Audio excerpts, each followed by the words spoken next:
So hello everyone, welcome back again to my channel. In today's video, we are going to talk about array finders. Shopify has introduced 4 new filters: find index, has, and reject.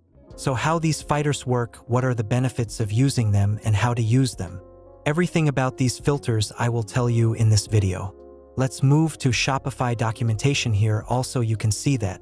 First, we have find, then find_index, then has, and then reject. If you look here, they have only explained what these do but haven't provided an example yet, unlike the others. In this video, I will give you a live example and explain how they work. Let's move ahead with the video and go to our store's admin panel.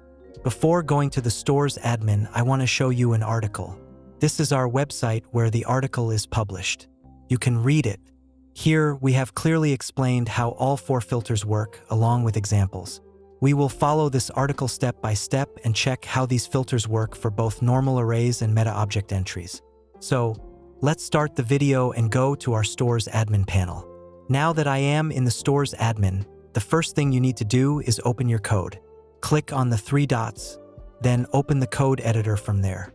I have already opened my code editor, so I will use this. I have created a page where I will demonstrate all the examples to show how these filters work for both meta-objects and normal arrays. Now, let's go back to our website and the article. Here, we have the find filter. The find filter works when you have an array of products or a list of meta-object entries. If you want to retrieve a specific product or entry from it, you can use the find filter. First, let's see how it works for a normal array. We will copy and paste this example here and check how it works. Here, I have created an array of products with 4 items. Now, how do we use the find filter? We have created an array with 5 products, and then we applied the find filter. We specify the product title, for example, shirt. If there is a shirt in this array, it will return that item. Otherwise, it will return nothing. If I preview this, you can see that we get the shirt. Here are some important notes you should know, which are also mentioned in our article. The find filter is case sensitive, meaning if your product title is written in uppercase but you search for it in lowercase, it won't return a value. For example, if I change shirt to have an uppercase S and H, it won't find the product anymore. If I refresh, you can see that the shirt is no longer appearing. If I change it back, it will return the correct value. Another important note is that if you search for a partial word like SH, it will return only the first matching value, even if multiple items contain SH.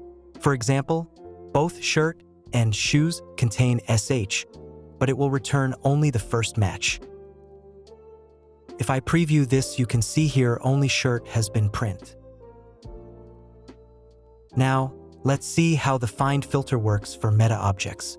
I have created a meta-object with 3 fields: name, category, and price. Under the custom product, I have added 3 entries to it. If we look at them, we can see their titles, categories, and prices. Now, let's retrieve an entry using the find filter. I have applied the find filter to the meta object and specified that I want the name, category, and price of the product that falls under the footwear category. If a matching entry is found, it will return the details. Otherwise, it will return product not found. When I preview this, you can see that the product under the footwear category is displayed correctly. Here you can see that all details has been print. Now let's move on to the find_index filter. We will go back to our article, which explains how to use find_index for both arrays and meta objects. The benefit of find_index is that it reduces the need for looping through arrays manually. Previously, we had to loop through product listings or meta object lists and apply conditions. This filter simplifies that process. Suppose you have a large product array and you want to get the index of a specific product. Then you can use the find_index filter to do that. Let's look at how can we use it for normal array and meta objects. Let's first apply find_index to a normal array. We will copy and paste the code. We have a product array with 4 items, and we want to find the index of shoes. We use the find_index filter and print the index value. Remember, index values in coding start from 0. So, shirt will have an index of 0, and shoes will have an index of 1. When we preview this, we get 1 as expected. Let's preview and you can see that the value is 1. In this way, you can use as a normal array. Now, let's apply this to the meta object list. I have applied the find_index filter to find the index of the footwear category. If found, it will return the index. Otherwise, it will show not found. When I preview this, we get the index value 1, which matches the position of the footwear category in the list. Next, we have the has filter. This filter checks if an item exists in an array or meta object list. If it does, it returns true.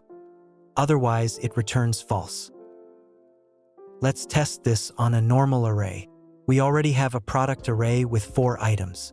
We apply the has filter to check if shoes exists in the array. If it does, it returns true. Otherwise, false. When I preview this, you can see it returns true. Now, let's check this for meta objects.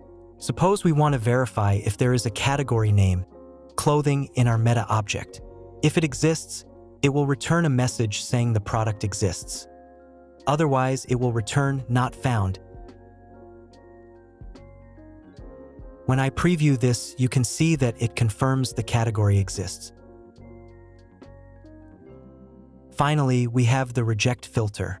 The reject filter removes an element from an array based on specified criteria and returns a new array. Let's test this on a normal array. We have a product array with 4 items: shirt, shoes, hat, and jacket. We use the reject filter to remove hat. When I preview this, you can see that the remaining 3 products are displayed, and hat has been removed.